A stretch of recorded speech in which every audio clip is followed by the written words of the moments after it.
For Adira, mornings no longer begin with the children's voices. They begin with memories and with a phone that holds all that's left.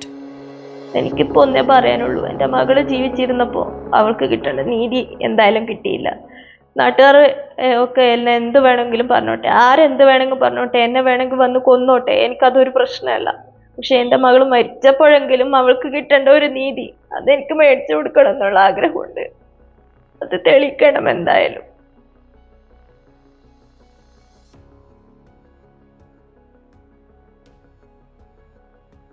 On December 22 in Ramantali, Adira's husband Kaladharan poisoned their two children, 6-year-old Shreya and 2-year-old Naveen, before dying by suicide. His mother also died by suicide. A note left behind blamed Adira. Soon after, the blame followed her everywhere. Even before Adira could grieve, she was put on trial, online, on television, and in public opinion. Her side was hardly heard. Adira was married at the age of 20. From the very beginning, she says, violence was a part of her life. മോള് pregnant ആയിരിക്കുന്ന സമയത്ത് തന്നെ എനിക്ക് ഒരുപാട് പീഡനം ഉണ്ടായിരുന്നു. എന്നെ തറയിലിരുത്തി ചവിട്ടുന്ന തരത്തിലുള്ള ഉപദ്രവമല്ല എനിക്ക് ഉണ്ടായിട്ടുള്ളത്. കഴുത്തിന് പിടിക്കുക, ഇതുപോലുള്ള ഉപദ്രവം. പിന്നെ ഇടയ്ക്ക് വീട്ടിൽ ഉപദ്രവമാണ്, പണിയൊന്നും എടുക്കുന്നില്ല എന്നെല്ലാം പറഞ്ഞിട്ട് വീട്ടിൽ കൊണ്ടാക്കുമായിരുന്നു. പിന്നെ വീണ്ടും തിരിച്ചു കൊണ്ടുപോയിട്ട് ഇത് തന്നെയാണ് ഉപദ്രവം. പിന്നെ പട്ടിണി കിട്ടു. 8-ാം മാസത്തിൽ മോള് പ്രഗ്നൻ്റ് ആയിരിക്കുമ്പോൾ പട്ടിണി കിടത്തി. 4 ദിവസം പട്ടിണി കിടന്നു. 5-ാമത്തെ ദിവസം എനിക്ക് പട്ടിണി കിടക്കാൻ വയ്യാത്തത് കൊണ്ട് അച്ഛനെ വിളിച്ചപ്പോൾ അച്ഛനാണ് എന്നെ കൂട്ടിയിട്ട് പോകുന്നത്. അപ്പോഴേ അച്ഛൻ പറഞ്ഞതായി, ഇതുപോലുള്ള ഉപദ്രവമൊക്കെ ഉണ്ടെങ്കിൽ പിന്നെ നമുക്കിനി ഈ ഒരു ബന്ധം വേണ്ട എന്നുള്ള തരത്തിൽ വരെ എൻ്റെ അച്ഛൻ പറഞ്ഞിട്ടുണ്ടായിരുന്നു. പിന്നെയും ഏട്ടൻ തന്നെയാണ് വന്നിട്ട് കൂട്ടിയിട്ട് പോയത്, നീ ഇല്ലാണ്ട് പറ്റൂല എന്നൊക്കെ പറഞ്ഞിട്ട്. The abuse did not stop after the child was born. Adira says it only became more systematic. പിന്നെ 3-ാം മാസം മുതൽ കുട്ടിക്ക് പാല് വരെ കൊടുക്കാൻ വിടാണ്ട് പിന്നെ ഏട്ടൻ്റെ അമ്മയും അച്ഛൻ്റെയും നടുക്കാന്ന് കുട്ടി കിടക്കുന്നുണ്ടായിരുന്നത്. അപ്പം കുട്ടിക്ക് ഒരമ്മ മരിച്ചാൽ കുട്ടീനെ എങ്ങനെ നോക്കുന്നത്, ആ ഒരു തരത്തിലാണ് കുട്ടീനെ അവർ നോക്കി പരിപാലിച്ചു വന്നത്.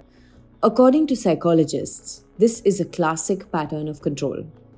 She was branded mentally unstable because she resisted injustice. The children were systematically kept away from her. That made her extremely vulnerable. In early March 2025, Adira says something changed. Her mother-in-law had gone abroad. For the first time in months, Adira was allowed to care for her children. അപ്പോൾ കുട്ടിക്ക് ഇങ്ങനെ ഒരു കുളിപ്പിക്കുമ്പോഴൊന്നും കുട്ടി soap തേക്കാനോ പിന്നെ നെഞ്ചിൻ്റെ ഭാഗത്തും സ്വകാര്യ ഭാഗത്തും ഒന്നും കുട്ടി അങ്ങനെ സോപ്പ് തേക്കാനും ഒന്നും വിടുന്നുണ്ടായില്ല. കുട്ടിക്ക് ഭയങ്കര വേദന. പിന്നെ കുട്ടിയുടെ ദേഹത്തെല്ലാം ഓരോ പാടുകൾ കാണാൻ തുടങ്ങി. ഏകദേശം ഒരു മാർച്ച് 10-ാം തീയതിയോടുകൂടിയാണ് പിന്നെ കുട്ടി പറയുന്നത് അച്ചാച്ചൻ ഇങ്ങനെ ഉപദ്രവിക്കുന്നുണ്ട് രാത്രിയിൽ. Adira says she was shocked, isolated, cut off from her own family. And when the child spoke up, the response was swift and brutal. അച്ഛൻ നല്ലോണം അടിച്ചു. ഞാൻ കുട്ടീനെയും കൊണ്ട് പുറത്തു പോയി. അപ്പോൾ ഇവരെല്ലാം കൂടി പിന്നെ എന്നെ പിടിച്ചു വെക്കുക ചെയ്തത്. ഈ കാര്യങ്ങളെല്ലാം മുന്നേ പിന്നെ അച്ഛൻ എല്ലാവരുടെ അടുത്തും, കാരണം എനിക്ക് മാനസികമാണ്, ഈ കാലത്തിൻ്റെ ഇടയിൽ എന്തൊക്കെയോ മകളെ പറഞ്ഞ് പഠിപ്പിച്ചിട്ടുണ്ട് ഇവള്, പിന്നെ നിങ്ങളതൊക്കെ എന്താണെന്ന് കുട്ടിയോട് തന്നെ ചോദിക്കുക എന്നെല്ലാം പറഞ്ഞിട്ട് അത്തരത്തിലുള്ള ഒരു ഇതുണ്ടായിരുന്നു. Adira says her father-in-law was influential in the area.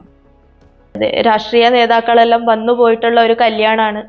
By the end of March, Adira decided to escape. April 2-നാണ് നമ്മൾ കുട്ടികളെയും കൊണ്ട് രക്ഷപ്പെടുന്നത്.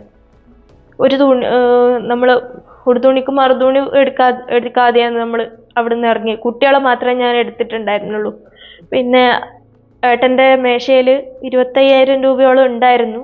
അതിൽ നിന്നൊരു 3,000 രൂപയും എടുത്തിട്ടു. കുട്ടികൾക്ക് ഭക്ഷണം കൊടുക്കാൻ വേണ്ടി ഒരു 3,000 രൂപയോളം ഞാൻ എടുത്തിട്ടുണ്ടായിരുന്നു.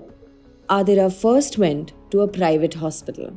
അപ്പം നമ്മൾ ആദ്യം സഹകരണ ഹോസ്പിറ്റലിലേക്കാണ് പോയത്. സത്യം എന്താണെന്ന് അറിയണമല്ലോ കുട്ടിക്ക്. Doctors referred her to a government hospital. അമ്മയൊക്കെ വന്നിട്ട് ഒരു കേസ് കൊടുക്കാൻ പോയ സമയത്ത് പോലീസുകാർ പറഞ്ഞു, നിങ്ങൾക്ക് വേണമെങ്കിൽ ഗവൺമെൻറ് ഹോസ്പിറ്റലിൽ പോയി പരിശോധിക്കുക, വരിക, ബാക്കിയെല്ലാം പിന്നെ നോക്കാമെന്ന്. പോലീസുകാരൊന്നും ഇടപെടാൻ തയ്യാറായിട്ടുണ്ടായില്ല ആദ്യം തന്നെ.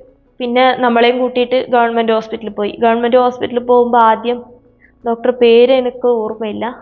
അപ്പോൾ ഡോക്ടർ ഒരു നഴ്സും ഉണ്ടായിരുന്നു. അവർ പറഞ്ഞത് കുട്ടിയുടെ സ്വകാര്യ ഭാഗത്തൊക്കെ നീരാണ്, നീരുണ്ട്, ഉള്ളത് തന്നെയാണ്, നിങ്ങൾ പറഞ്ഞത് ഉള്ളത് തന്നെയാണെന്ന് പറഞ്ഞിട്ട് അവരാണ് ഹോസ്പിറ്റലിൽ നിന്നാണ് പോലീസുകാരെ വിളിച്ചത്. നിങ്ങൾ എന്താ കൊണ്ടുവരാഞ്ഞേ, പരാതി തരാൻ വന്നിട്ട്.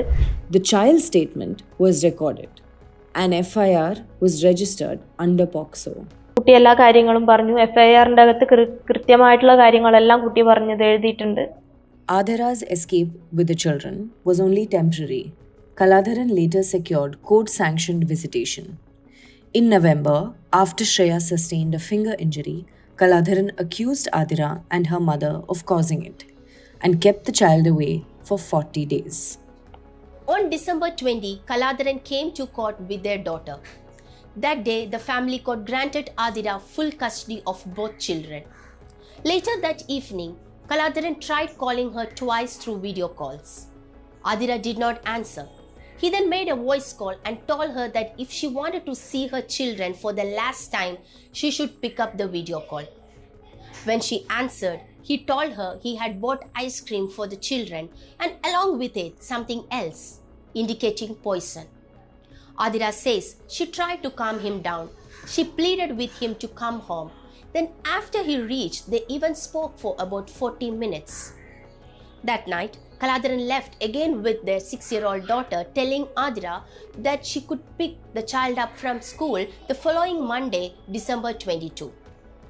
On Monday morning, he returned and took their 2-year-old son as well, citing some documentation work. That was the last time Adhira saw her children alive. 2 days after the custody order, Kaladharan carried out what he had threatened on December 20th.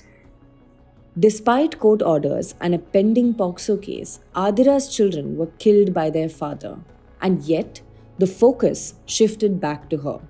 Even today, accused persons speak freely on television. Adhira says her voice is missing. എൻ്റെ ഭാഗത്തുള്ള കാര്യങ്ങൾ എന്താണെന്ന് അന്വേഷിക്കാതെയാണ് ഇവർ. നമ്മൾ കൃത്യമായ കാരണവും കൃത്യമായ തെളിവ് സഹിതമാണ് നമ്മൾ പറയുന്നത്. ഇതൊക്കെ അന്വേഷിച്ചാൽ തെളിയുന്ന കാര്യങ്ങളാണ്. അത്രമാത്രമേ എനിക്ക് പറയാനുള്ളൂ. Adhira says she has lost everything. All she has is one single goal. എൻ്റെ മകള് ജീവിച്ചിരുന്നപ്പോൾ അവൾക്ക് കിട്ടേണ്ട നീതി എന്തായാലും കിട്ടിയില്ല. പക്ഷെ എൻ്റെ മകൾ മരിച്ചപ്പോഴെങ്കിലും അവൾക്ക് കിട്ടേണ്ട ഒരു നീതി അതെനിക്ക് മേടിച്ചു കൊടുക്കണം എന്നുള്ള ആഗ്രഹമുണ്ട്.